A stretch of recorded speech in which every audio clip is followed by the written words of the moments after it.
Apoorva classes में आप लोग का स्वागत है। आज हम लोग जो पिछली वीडियो में कोहल वर्ग, वाइगोस्की और पियाजे के बारे में पढ़े थे, उससे रिलेटेड कुछ क्वेश्चन लेकर आए हैं। तो उसे सॉल्व करेंगे जो आपके सीटेट के एग्जाम के सीटेट के एग्जाम में बहुत ही महत्वपूर्ण होगा। और ये जो क्वेश्चन होंगे ये आपके सीटेट एग्जाम से ही रिलेटेड होंगे, मतलब सीटेट की जैसे सीटेट का पैटर्न होता है क्वेश्चन का, सेम उसी पैटर्न में होगा। और कुछ क्वेश्चन ऐसे हैं जो देखिएगा प्रीवियस ईयर से मिलते जुलते होंगे, तो आप इसे अच्छे से देखिए और समझिए किस तरह से क्वेश्चन आते हैं, क्या हमें उस क्वेश्चन में किस तरह से हमें उसे सॉल्व करना है।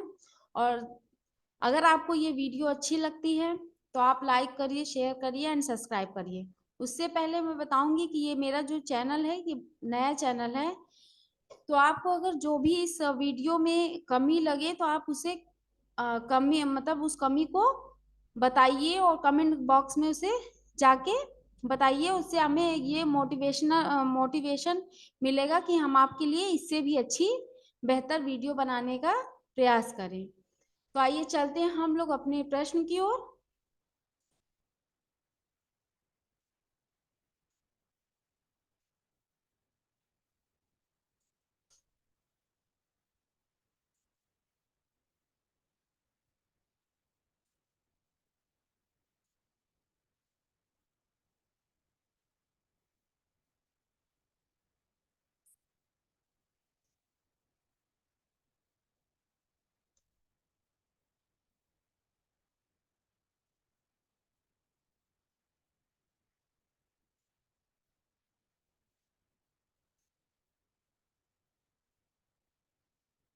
ये देखिए आपका पहला क्वेश्चन है। एक सेकेंड।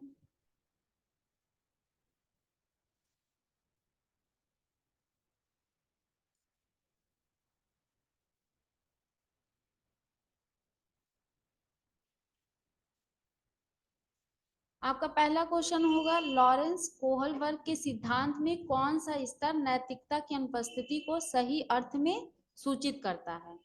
तो ये पहला क्वेश्चन में आप जानते ही होंगे लॉरेंस कोहलबर्ग ने कितने सिद्धांत बताए हैं, उनके स्तर कौन कौन से हैं, और ऐसा कौन सा आयु है जिसमें बच्चे के अंदर नैतिकता नहीं होती है, मतलब नैतिकता का अभाव होता है। तो पहला स्तर आपका तीसरा होगा, जो होगा आपका कौन सा, तीसरे में होगा आपका परंपरा परंपरावादी। पहला आपका होगा पूर्व परंपरावादी। आपके तीन स्तर होते हैं लॉरेंस कोहलबर्ग में, तो ये पहला स्तर क्या होगा, इसका सही होगा।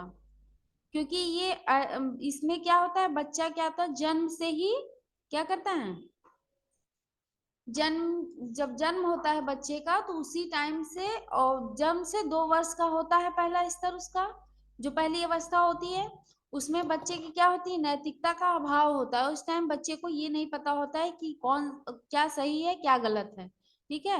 नेक्स्ट क्वेश्चन है आपका, पियाजे के सिद्धांत के अनुसार निम्नलिखित में से कौन सा व्यक्ति के संज्ञानात्मक विकास को प्रभावित नहीं करेगा। तो पियाजे के सिद्धांत के अनुसार कौन सा होगा, सामाजिक अनुभव, भाषा, परिपक्वन और क्रियाकलाप। तो आप जानते हैं ये तीनों ही सही हैं, ये सब प्रभावित करेंगे, लेकिन सामाजिक अनुभव नहीं प्रभावित करेगा, क्योंकि सामाजिक अनुभव किसके अनुसार है, वाइगोस्की के अनुसार। पियाजे के सिद्धांत के अनुसार निम्नलिखित में से कौन सा व्यक्तित्व के संज्ञानात्मक विकास को प्रभावित नहीं करेगा, सामाजिक अनुभव। फिर नेक्स्ट है आपका, वाइगोस्की के सिद्धांत में विकास के निम्नलिखित में से कौन से पहलू की उपेक्षा होती है। कौन से पहलू की उपेक्षा होती है, सामाजिक, सांस्कृतिक, जैविक और भाषाई। तो देखिए सामाजिक भी होता है, सांस्कृतिक भी होता है और भाषाई भी होता है, जैविक पहलू की उपेक्षा होती है। ठीक है। नेक्स्ट आते हैं हम लोग, 1 वर्ष तक के शिशु जब आंख, कान व हाथों से सोचते हैं तो निम्नलिखित में से कौन सा स्तर शामिल होता है। कौन सा स्तर शामिल होता है, मूल संक्रियात्मक स्तर, पूर्व संक्रियात्मक स्तर, अमूर्त संक्रियात्मक स्तर और इंद्रिय जनिक संगमक स्तर। तो नाक कान मुंह से तो बच्चा कब सोचता है? इंद्रिय जनित, ये सब क्या है? इंद्रिय जनित होंगे। नेक्स्ट है आपका, नेक्स्ट आपका आएगा रिया। रिया कक्षा पिकनिक तय करने हेतु ऋषभ से सहमत नहीं है। वह सोचती है कि बहुमत के अनुकूल बनाने के लिए, बहुमत को अनुकूल बनाने के लिए नियमों का संशोधन किया जा सकता है। यह सपाटी विरोध पियाजे के अनुसार निम्नलिखित में से किस किस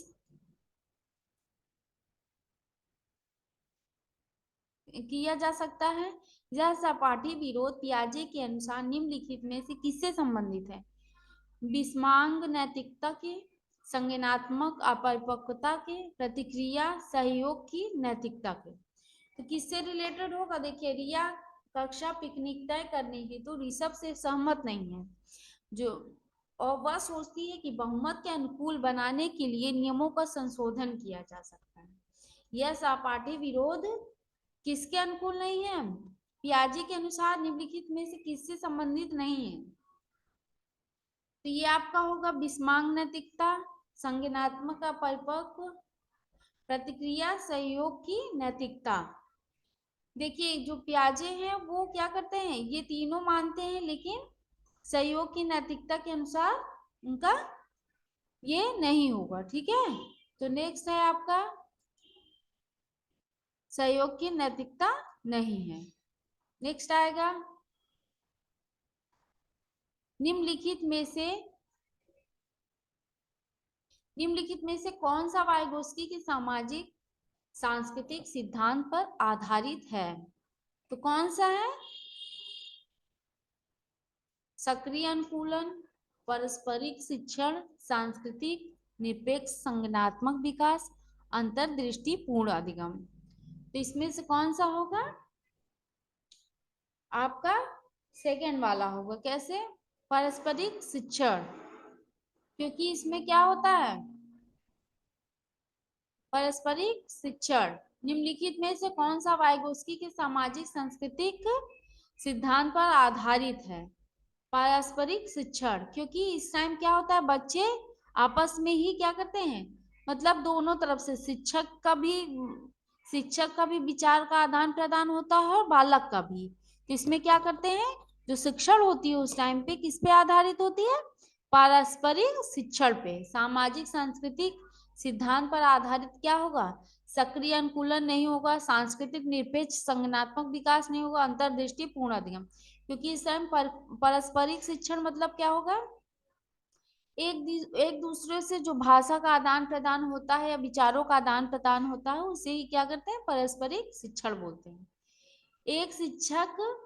एक शिक्षिका अपने कक्षा से कहती है, सभी प्रकार के प्रदत्त कार्यों का निर्माण इस प्रकार किया गया है कि प्रत्येक विद्यार्थी अधिक प्रभावशाली ढंग से सीख सके। अतः सभी विद्यार्थी बिना किसी अन्य की सहायता से अपना कार्य पूर्ण करें। यह कोहल वर्ग के किस नैतिक विकास की चरण की ओर संकेत करता है?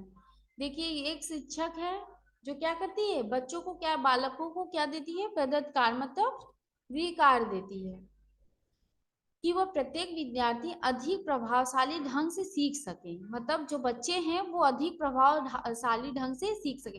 देखिए, जो सीटेट के क्वेश्चन होते हैं उन्हें पढ़ने में और पढ़कर उन्हें समझकर ही क्वेश्चन का आंसर दें। इससे क्या होगा, हम लोग जल्दी में उसे कर देंगे लेकिन क्वेश्चन का आंसर गलत लगा देंगे। तो इसे अगर एक से दो बार पढ़ना पड़े तो पढ़ के इसे समझकर ही आंसर को दीजिए।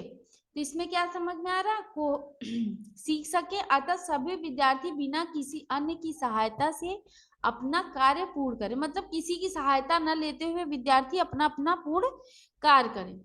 और वह कोहल वर्ग की किस नैतिक विकास के चरण की ओर संकेत देती है? औपचारिक चरण, फोर्थ कानून और व्यवस्था, सेकेंड वाला पर औपचारिक चरण, सामाजिक संविदा, थर्ड वाला है आपका पूर्व औपचारिक चरण, दंड और परिवर्तन, पूर्व औपचारिक चरण सेकेंड, व्यक्तिगत और विनिमय।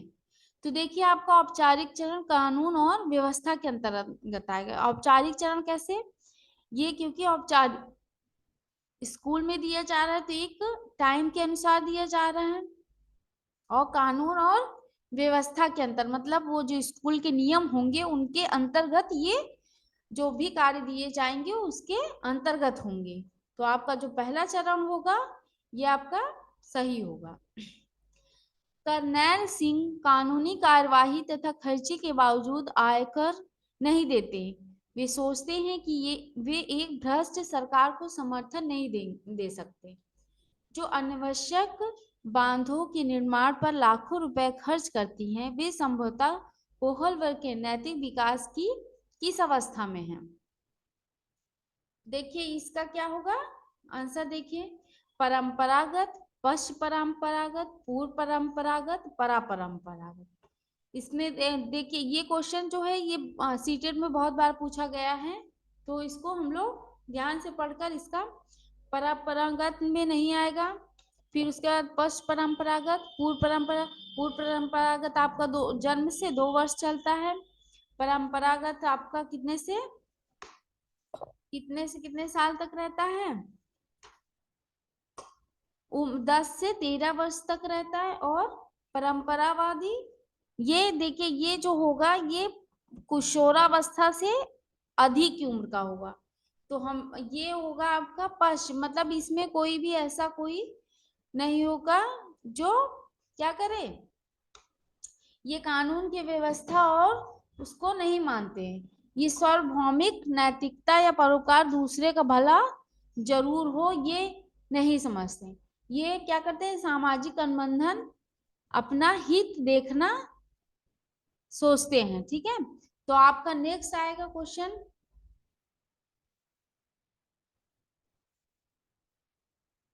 नेक्स्ट होगा, देखिए ये जो क्वेश्चन बता रहे हैं ये आपकी किससे रिलेटेड है क्वेश्चन?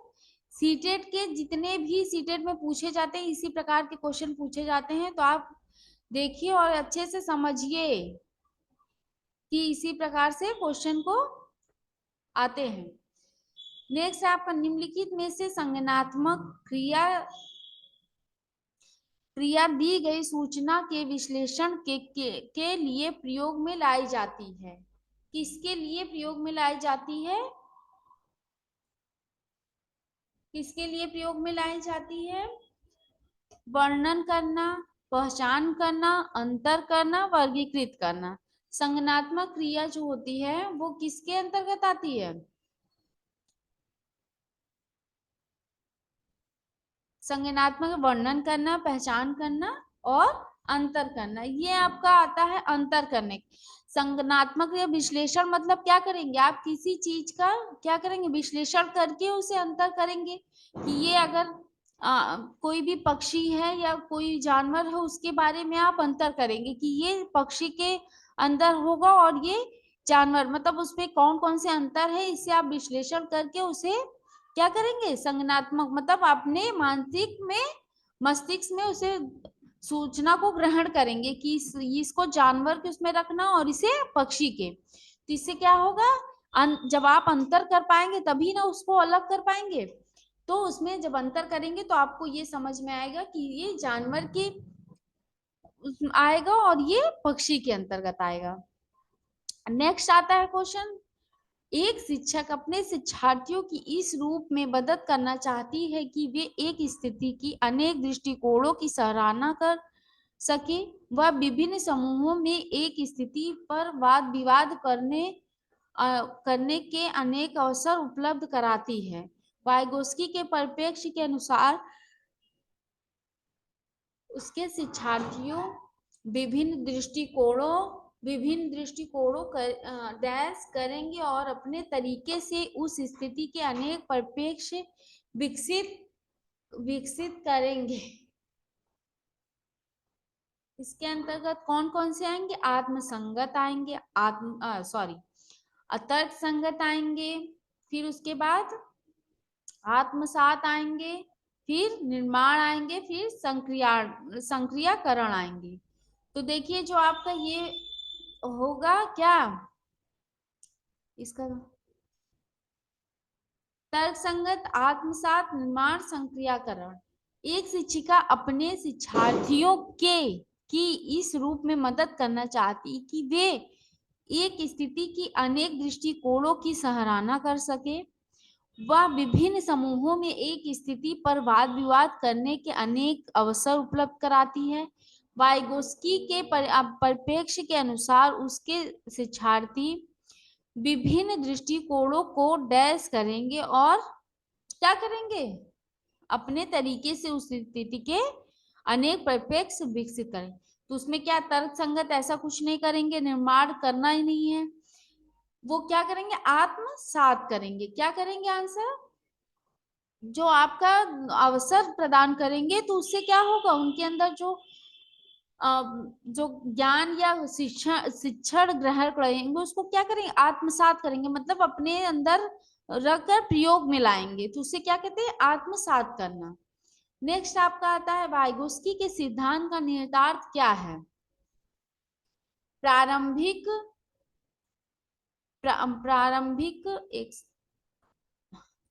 व्याख्या के बाद कठिन सवालों को हल करने में बच्चे की सहायता करना। बच्चे उन बच्चों की संगति में श्रेष्ठतम रूप से सीख सकते हैं जिनका बुद्धि लब्धांक उनके बुद्धि लब्धांक से कम हो, ऐसा कुछ नहीं है। सहयोगात्मक समस्या समाधान। प्रत्येक विद्यार्थी को व्यक्तिगत रूप से प्रदत्त कार्य। देखिए, क्या आप बच्चे को कठिन सवाल देंगे तो उसके अंदर क्या होगा, उसकी संज्ञानात्मक विकास होगा, ऐसा नहीं है। बच्चे उन बच्चों की संगति में श्रेष्ठतम रूप से सीख सकते हैं जिनका बुद्धि लब्धांक, मतलब जो बालक हो उससे भी कम बुद्धि लब्धांक वाले बच्चे से क्या बालक कुछ भी सीख सकता है, उसके पास तो उतना ज्ञान अपने से ही है, तो जरूरत क्या है दूसरे से ज्ञान लेने की। फिर दूसरा आता है आपका, ये भी गलत हो गया। प्रत्येक विद्यार्थी की व्यक्तिगत रूप से दत्त कार्य देना। दत्त कार्य देने से क्या बच्चे के अंदर संज्ञानात्मक विकास होगा, तो ये क्या होगा, कहते वाइगोस्की जी बोलते हैं कि सामाजिक अंतःक्रिया से तो इसमें क्या होगा, सहयोगात्मक समस्या समाधान। ठीक है, आंसर होगा। फिर आपका आता है 12 नंबर क्वेश्चन आंसर। 12 नंबर का क्वेश्चन, लॉरेंस कोहलबर्ग के द्वारा प्रस्तावित निम्नलिखित चरणों में से प्राथमिक विद्यालयों के बच्चे किन चरणों का अनुसरण करते हैं। आज्ञा पालन और दंड उन्मुखीकरण, व्यक्तिगत और विनिमय, अच्छे अंतर व्यक्तित्व संबंध, और क्या, सामाजिक अनुबंधन और व्यक्तिगत अधिकार। तो देखिए, पहले जो बच्चे आते हैं वो क्या करते हैं, आज्ञा पालन और क्या करते हैं, आज्ञा पालन और दंड उन्मुखीकरण करते हैं। पहले में ए और बी आएगा, ठीक है। सेकंड है आपका ए और सी। थर्ड है आपका बी और ए। देखिए, बी और ए में क्या है, बी व्यक्तिगत और विनिमय, ए में आज्ञा पालन और दंड उन्मुखी। जो बच्चे होते हैं वो क्या होते हैं, प्राथमिक विद्यालयों के जो बच्चे होते हैं वो किसका अनुसरण करते हैं, अगर नहीं बच्चे आज्ञा का पालन करते हैं तो ठीक है, नहीं तो उन्हें दंड देकर आज्ञा का पालन करवाना चाहिए। दूसरी चीज है व्यक्तिगत और विनिमय। आप सामान का या लेन देन, किसी भी चीज का, विचारों का लेन देन, व्यक्तिगत व्यवहारों का लेन देन, ये क्या करते हैं बच्चे, इसका अनुसरण करते हैं किस, प्राथमिक विद्यालयों में। ठीक है, तो इसका आंसर क्या होगा आपका, सेकंड का होगा, 12वें का आंसर होगा तीसरा। अब आते हैं हम लोग 13 क्वेश्चन नंबर पे।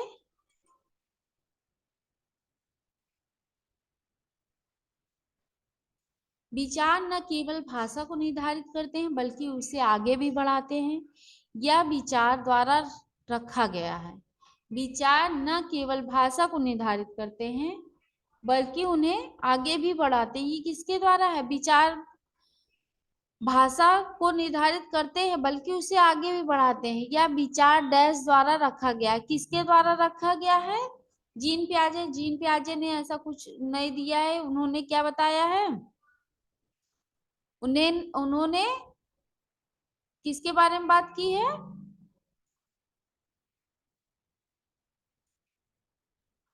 जीन पियाजे ने संज्ञानात्मक अवस्थाओं के बारे में बात की है। कोहलबर्ग ने नैतिकता के बारे में बात की है। पार्लाव ने, तो आपका आता है वाइगोस्की। किसने दिया है? वाइगोस्की ने। मानसिक विकास की औपचारिक संक्रियात्मक अवस्था की मुख्य विशेषता है। मानसिक अवस्था के औपचारिक संक्रियात्मक किसकी विशेषता है?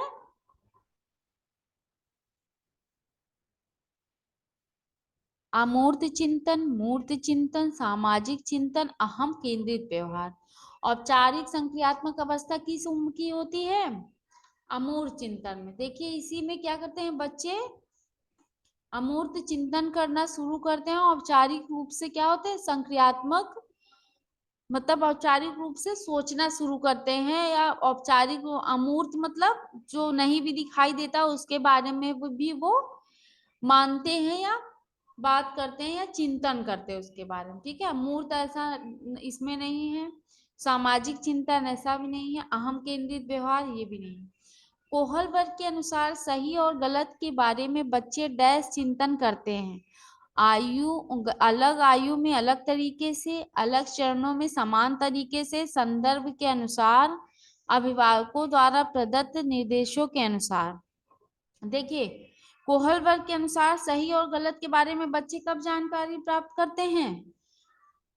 जो ये चिंतन होता है ये जरूरी नहीं है हर आयु में अलग अलग तरीके से चिंतन करते हैं बच्चे। जरूरी नहीं है कि इस आयु में इस तरह से चिंतन कर रहे हैं तो उस अगली आयु में, मतलब अगर शैशवावस्था में बच्चे इस बारे में ऐसे सोच रहे हैं तो जरूरी नहीं है बाल्यावस्था में भी उसी तरीके से वो सोच रखे। क्या होता है जैसे जैसे आयु बढ़ती है वैसे वैसे क्या करते हैं वो, उनका चिंतन या मनन करने का तरीका भी बदल जाता है। मतलब वो सही गलत के बारे में सोच भी बदल देते हैं। कैसे? जैसे छोटे बच्चे होते हैं जो उनकी आयु जब छोटा होता है तो उसे क्या बोला जाता है? बेटा इसे मत मारो, मारने से क्या होता है? पाप लगता है। लेकिन जैसे जैसे वो बड़ा होता है उसे समझ में आता है कि किसी जीव को नहीं मारना चाहिए या किसी पशु को नहीं सताना चाहिए। इसके बारे में हम लोग उसे ज्ञान देते हैं। लेकिन जैसे जैसे उसकी आयु बढ़ती है, वो अगर बड़ा होकर क्या होता है, आर्मी में भर्ती हो गया बच्चा, तो उससे क्या होता है? जीव को मारना उसका कर्तव्य हो जाता है। तो उसका आयु के साथ उसके क्या हुए तरीके या सोचने की प्रवृत्ति बदल गई या उसके अंदर चिंतन विकास अलग हो गया। तो इसमें क्या बोला कि अलग आयु में अलग तरीके से बच्चे सोचते हैं। अलग चरणों में समान तरीके से ऐसा नहीं है शैशवावस्था में जिस तरीके से सोच रहा है बाल्यावस्था में उसी तरीके से सोचे, इसमें भी नहीं है। संदर्भ के अनुसार, अभिभावकों द्वारा प्रदत्त निर्देशों के अनुसार, ऐसा नहीं है। तो आपका क्या होगा? अलग आयु में अलग तरीके से बच्चे सोचते हैं। वाइगोस्की बच्चों के सीखने में निम्नलिखित में से किस कारक की महत्वपूर्ण भूमिका पर बल देते हैं? वाइगोस्की आप जानते होंगे, सामाजिक अंतःक्रिया उनका पासवर्ड है, सामाजिक अंतःक्रिया। तो आप लोग इससे समझ ही गए होंगे कि किसके बारे में बात हो रही है। आप देखिए सामाजिक किसका पासवर्ड है? वाइगोस्की का। अनुवांशिक है नहीं। नैतिक आप जानते हो कोहलबर्ग का, और शारीरिक नहीं है। तो क्या होगा आंसर? सामाजिक, क्योंकि इन्होंने जितने भी सिद्धांत बताए हैं उसके अंदर सामाजिक अंतःक्रिया के बारे में ही बताया गया है। तो आपका ये दोनों कट गया, फर्स्ट आपका सही होगा। नेक्स्ट आते हैं हम लोग। नेक्स्ट क्वेश्चन है 17 नंबर क्वेश्चन। पियाजे के संज्ञानात्मक विकास के चरणों के अनुसार इंद्रिय गामक अवस्था किसके साथ संबंधित है? किसके साथ संबंधित है इंद्रिय? सामाजिक मुद्दों से सरोकार, अनुकरण, स्मृति और मानसिक निरूपण। फिर उसके बाद आता है अनुकरण, स्मृति और मानसिक निरूपण हो गया। तार्किक रूप से समस्या समाधान की योग्यता, विकल्पों के निर्वाचन और विश्लेषण करने की योग्यता। तो पियाजे ने जो इंद्रियगामक अवस्था बताई है उसके अनुसार क्या होगा, सामाजिक मुद्दों से सरोकार, ये तो क्या होगा, इंद्रियगामक अवस्था नहीं है, ये आपका आएगा औपचार किसमें, अमूर्त चिंतन के अंतर्गत आएगा। फिर अनुकरण, स्मृति और मानसिक निरूपण, ये थोड़ा सही लग रहा है क्योंकि बच्चे जो होते हैं, जो छोटे बच्चे होते हैं वो अनुकरण करके सीखते हैं। स्मृति के अंतर्गत मतलब उन्हें कोई चीज दिखा के बताया, मानसिक निरूपण उन्हें दिखा दिखा के इसके बारे में, देखो बेटा ये आम है, ये सेब, ऐसे करके उन्हें दिखा दिखा के बताना पड़ता है। उससे उससे उनके अंदर एक क्या होता है, छवि बैठती है कि ये इस चीज से ये रिलेटेड है। फिर तार्किक रूप से समस्या समाधान की योग्यता, ये भी आपका किस उम्र की बात हो रही है, अमूर्त चिंतन के अंतर्गत आता है। विकल्पों के निर्वाचन और विश्लेषण करने की, ये मतलब जितने भी आंसर हैं ये आपके चौथे के अंदर, ये सेकंड वाला जो है ये आपका क्या होगा, सेकंड वाला होगा आपका इंद्रिय गामक अवस्था के अंतर्गत आएगा, जो संवेदी प्रेरक होता है। फिर नेक्स्ट आते हैं हम लोग, कोहल वर्ग के अनुसार शिक्षक बच्चों में नैतिक मूल्यों का विकास कर सकता है। जो शिक्षक होते हैं वो भी बच्चों के अंदर क्या करते हैं, नैतिक मूल्यों का विकास कर सकते हैं। कैसे व्यवहार किया जाना चाहिए, इस पर कठोर निर्देश देकर। ये तो सरासर गलत है, कठोर निर्देश तो बच्चों को देना ही नहीं चाहिए। ये ही तो सीटेट में क्या करते हैं, बच्चे को ही सब सर्वोपरि मानते हैं, इसलिए बच्चे के अंदर कोई भी ऐसी कमी या दंड देने की बात नहीं करनी है। नेक्स्ट आता है धार्मिक शिक्षा को महत्व देकर। देखिए आपका जो विद्यालय होता है उसमें सारे धार्मिक अंतर्गत आते हैं। तो क्या आप बच्चे को क्या करेंगे, धार्मिक शिक्षा देंगे, उससे क्या होगा, उसका नैतिक मूल्यों का विकास होगा।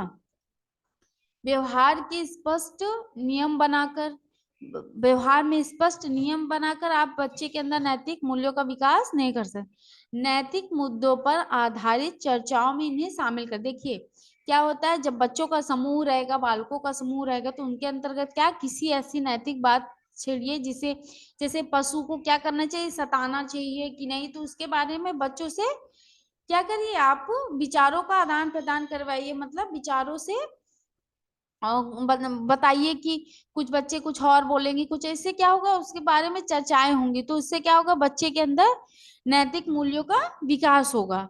तो नेक्स्ट आपका जो होगा इसका आंसर ये होगा आपका चौथा, नैतिक मुद्दों पर आधारित चर्चाओं में उन्हें शामिल करके, इससे क्या होगा, उनका विचारों का आदान प्रदान होगा, उससे उन्हें नैतिक मूल्यों का विकास होगा। नेक्स्ट आते हैं पियाजे के अधिगम के संज्ञानात्मक सिद्धांत के अनुसार वह प्रक्रिया जिसके द्वारा संज्ञानात्मक संरचना को संशोधित किया जा सकता है कहलाता है। पियाजे के देखिए संज्ञानात्मक सिद्धांत के अंदर वो जिसके संज्ञानात्मक संरचना को संशोधित किया जा सकता है, क्या होगा आपका आएगा इसके अंदर, प्रत्यक्षण, समायोजन, समावेशन या स्कीमा। तो देखिए उसके अनुसार प्रक्रिया में संरचना को संशोधित किया जा सकता है, मतलब आप किसी भी चीज को आप अपने अगर मस्तिष्क में बैठा रहे तो उसको उसके पहले उसे संशोधित करिए, मतलब उसके बारे में पूरा विश्लेषण करके तब आप उसे अपने मस्तिष्क में बैठाएंगे, तो इसको क्या कहेंगे, समावेशन। क्या बोलेंगे, समावेशन। स्कीमा है नहीं, किसी भी सूचना को आप अपने मस्तिष्क में बैठाइए तो स्कीमा होता है।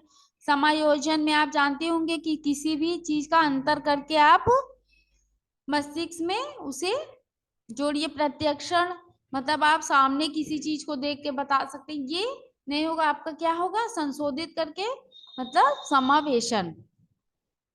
फिर नेक्स्ट है आपका कोहल वर्ग के अनुसार सही और गलत के प्रश्न के बारे में निर्णय लेने में शामिल चिंतन प्रक्रिया को कहा जाता है सहयोग की नैतिकता, नैतिक तर्कड़ा, नैतिक यथार्थवाद, अनैतिक यथार्थवाद।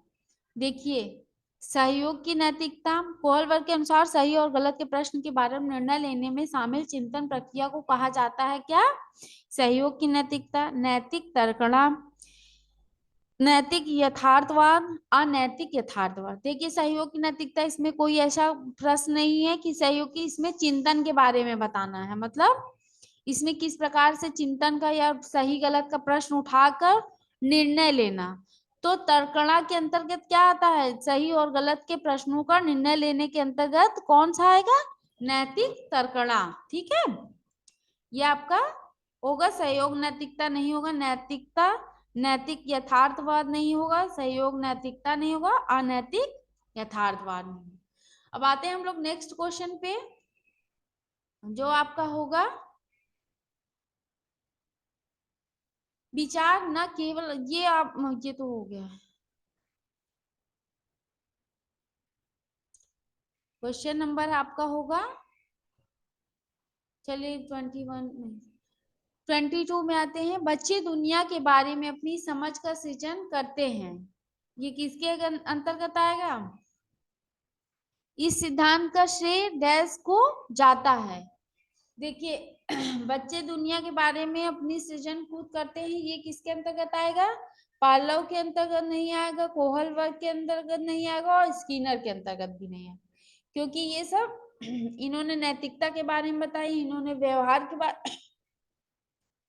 प्याजे जो है वो बताते हैं कि बच्चे अपनी दुनिया, मतलब दुनिया के बारे में अपनी समझ का सृजन खुद ही करते हैं, मतलब स्वयं से करते हैं, उनको किसी भी कि इसका सिद्धांत का श्रेय किसके अंतर्गत जाएगा? पियाजे के। ठीक है, नेक्स्ट आते हैं, या वह अवस्था जब बच्चा तार्किक रूप से वस्तु व घटनाओं के विषय में चिंतन प्रारंभ करता है। संवेदी प्रेरक अवस्था, अनौपचारिक, औपचारिक संक्रियात्मक अवस्था, पूर्व संक्रियात्मक अवस्था, मूल संक्रियात्मक अवस्था। देखिए जो मूल संक्रियात्मक अवस्था होता है, देखिए उसी में बच्चे को क्या करते हैं हम लोग, जोड़ घटाना ये सब के बारे में बताते हैं, मतलब जो मैथ के कैलकुलेशन होते हैं वो बच्चे वो इस उम्र में करने लगते हैं। तो ये कौन सी अवस्था होगी? संवेदी प्रेरित नहीं होगा, क्योंकि इसमें बच्चा क्या करता है, इंद्रिय गामक, मतलब इंद्रियों से बहुत रोना गाना हंसना बोलना, ये सब क्या करता है, इंद्रियों से सीखता है।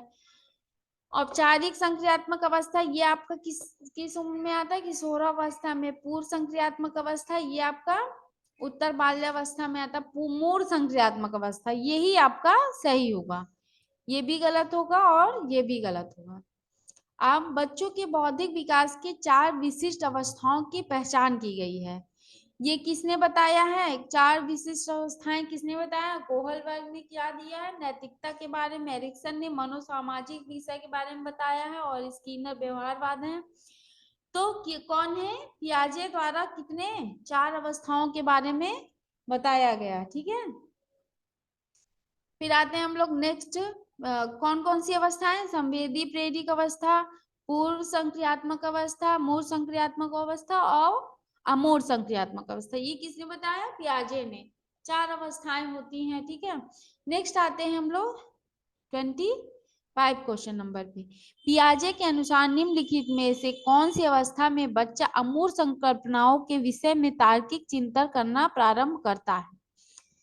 देखिए आप मूल संक्रियात्मक, इससे देखिए इसी से रिलेटेड ज्यादा क्वेश्चन बनते हैं। ये जितने भी क्वेश्चन हमने बताए हैं, जितने मनोवैज्ञानिक के बारे में, ये आपके 3 से 4 क्वेश्चन आराम से बनते हैं, तो इसलिए इसको अच्छे से समझिएगा। ये आपका आता है मूल संक्रियात्मक अवस्था 7 से 11 वर्ष, औपचारिक संक्रियात्मक अवस्था 11 वर्ष से ऊपर, संवेदी प्रेरिक जन्म से 2 वर्ष, पूर्व संक्रियात्मक अवस्था 2 से 7 वर्ष। तो इसमें ऐसी कौन सी अवस्था है जब बच्चा अमूर्त रूप से सीखता है?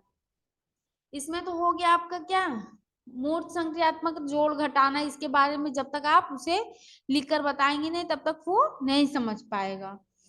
फिर आपका आता है कौन सी अवस्था, इसी के बारे में, क्योंकि ये क्या करता है, तार्किक रूप से समझना शुरू करता है। क्यों? क्योंकि जब इसे जोड़ घटाना वगैरह दिया जाता है तो क्या करता है, तार्किक रूप से समझता है, मतलब उसके बारे में चिंतन करता है। तो ये कौन सी अवस्था आपका सही होगा? पहली मूर्त संक्रियात्मक। औपचारिक संक्रियात्मक में अमूर्त रूप से जो अमूर्त रूप से संक्रियात्मक अवस्था होती है वो संवेदी प्रेरक में इंद्रिय कामक अवस्था होती है, पूर्व संक्रियात्मक अवस्था होती है। ठीक है, तो ये तीनों गलत होगा और ये सही होगा। फिर आते हैं हम लोग नेक्स्ट क्वेश्चन पे, 26 क्वेश्चन नंबर। ये आपका आता है पियाजे के अनुसार विकास की पहली अवस्था। पियाजे के अनुसार विकास की पहली अवस्था जन्म से लेकर 2 वर्ष आयु तक के दौरान बच्चा डैश सबसे बेहतर सीखता है। बच्चा क्या करता है, जन्म से 2 वर्ष तक किसके द्वारा सबसे अच्छे सीखता है? निष्क्रिय शब्दों को समझने के बाद, मतलब नेचुरल शब्दों, मतलब नेचुरल मतलब प्राकृतिक जो शब्द हैं उनके अंतर्गत आता है, या अमूर्त तरीके से चिंतन, छोटा सा बच्चा है उसे आप अमूर्त तरीके से कोई भी चीज बताएंगे तो वो नहीं समझ पाएगा। भाषा के नए अर्जित ज्ञान के अनुप्रयोग द्वारा, ये भी उसके अंतर्गत नहीं आएगा। तो आपका आएगा इंद्रियों द्वारा वो क्या करता है, सीखना प्रारंभ करता है, जन्म से 2 वर्ष का बालक। आपके आते हैं नेक्स्ट क्वेश्चन नंबर पे, वह स्तर जिसमें बच्चा किसी वस्तु एवं घटाना के बारे में तार्किक रूप से सोचना, वस्तु एवं घटना के बारे में तार्किक रूप से सोचना शुरू करता है, कहा जाता है संवेदना प्ररोध अवस्था, औपचारिक अवस्था, पूर्व क्रियात्मक अवस्था, मूर्त संक्रियात्मक अवस्था। देखिए जो ये क्वेश्चन है ये आपका क्या है, किससे रिलेटेड है? पियाजे से, मतलब पियाजे ने जितने भी अवस्थाएं दी हैं उन्हीं के अंतर्गत ये क्वेश्चन है। तो इसमें कौन सा आएगा? पूर्व क्रियात्मक अवस्था, संवेदी प्रणोद अवस्था, ये आपका किसमें आएगा? इंद्रिय कामक औपचारिक वाला अमूर्त के अंतर्गत आएगा। और मूर्त क्रियात्मक अवस्था तो इससे पूर्व क्रियात्मक अवस्था। ठीक है, पूर्व क्रियात्मक अवस्था के अंतर्गत किसी भी वस्तु के बारे में बच्चा क्या करता है, तार्किक रूप से सोचना शुरू करता है। नेक्स्ट क्वेश्चन है आपका, निम्न में से किसका कथन है कि संज्ञानात्मक विकास नकल पर आधारित न होकर खोज पर आधारित होता है? जीन पियाजे के, कोहलवर्ग के, स्किनर के और वाइगोस्की के। देखिए ये जो खोज पर आधारित के शब्दों का प्रयोग किसने किया है? वाइगोस्की ने तो किस पर प्रयोग किया है? सामाजिक अंतःक्रिया पर। कोहलवर्ग ने नैतिकता पे किया है, स्किनर ने व्यवहारवाद पे किया है। तो आपका क्या होगा? जीन पियाजे ने खोज के बारे में कि बच्चा क्या करता है, नकल न करके खोज पर आधारित क्या करता है, ज्ञानात्मक विकास करता है। निम्नलिखित में से किसने बच्चों की अंतःक्रियाओं को उनके विकास का मूल आधार माना है? लॉरेंस कोहलवर्ग ने, लेव वाइगोस्की ने, जीन पियाजे ने, स्किनर ने। देखिए जो निम्नलिखित में से बच्चों अंतःक्रियाओं की बात किसने की है? किसने की है? लेव वाइगोस्की। बताया गया है कि लॉरेंस कोहलवर्ग ने नैतिकता के बारे में, जीन पियाजे ने संज्ञानात्मक विकास के बारे में बताया है, स्किनर ने व्यवहारवाद। तो आपका आता है लेव वाइगोस्की, जो जिन्होंने ये बताया है कि सामाजिक अंतःक्रिया के द्वारा ही बच्चे का क्या होता है, विकास का मूल आधार माना जाता है। या जब बच्चा समाज में रहता है तो उसके विचारों का आदान प्रदान होता है, उसी से क्या करता है बालक के अंतर्गत जो विकास आता है वो उसी के द्वारा होता है। नेक्स्ट क्वेश्चन है आपका, निम्न में से किसने नैतिक विकास की अवस्था के सिद्धांत का प्रतिपादन किया है? तो किसने किया नैतिक विकास की अवस्था का? जीन पियाजे, लॉरेंस कोहलवर्ग, फ्रायर ने, सीयर्स ने। तो जीन पियाजे ने संज्ञानात्मक विकास की अवस्थाओं के बारे में, लॉरेंस कोहलवर्ग ने क्या किया है, नैतिक विकास की अवस्थाएं दी हैं। ठीक है, नेक्स्ट क्वेश्चन है आपका, पियाजे के अनुसार कोई बच्चा किस अवस्था में अपने परिवेश की वस्तुओं को पहचानने एवं उनमें विभेद करने लगता है? कौन सी अवस्था होती है जिसमें बच्चा क्या करता है, पहचानना और विभेद करना शुरू करता है? तो वो होगा मूर्त संक्रियात्मक अवस्था, पूर्व संक्रियात्मक अवस्था। तो आइए अब देखिए, ये आपका क्वेश्चन यहाँ से कंप्लीट हो गया। ये जो जितने भी क्वेश्चन है ये आपके किससे रिलेटेड है? मनोवैज्ञानिक वाइगोस्की और पियाजे और कोहलबर्ग से। ये आपके मोस्ट इंपॉर्टेंट क्वेश्चन है, तो इसलिए इसको क्या करिए, इसे अच्छे से पढ़कर समझिए और जितना भी क्वेश्चन रहेगा इसे अच्छे से पढ़िएगा। इससे क्या होगा, आपका जो सीटेट में क्वेश्चन आंसर होंगे वो अच्छे से आप लगा भी पाएंगे, क्योंकि इसी से रिलेटेड क्वेश्चन बनते हैं। तो इसे लगाएंगे और अच्छे से समझकर एग्जाम हॉल में जाकर इसे सॉल्व कर पाएंगे। और नेक्स्ट, अगर आपको ये वीडियो अच्छी लगती है तो आप फीडबैक में अपने कमेंट में बता सकते हैं कि ये वीडियो में क्या कमी है, जिससे हम अपने वीडियो का या आने वाली जितनी भी वीडियो बनाएंगे उसमें सुधार लाएंगे। तो आज के लिए इतना ही, कल फिर मिलते हैं, तब तक के लिए गुड नाइट।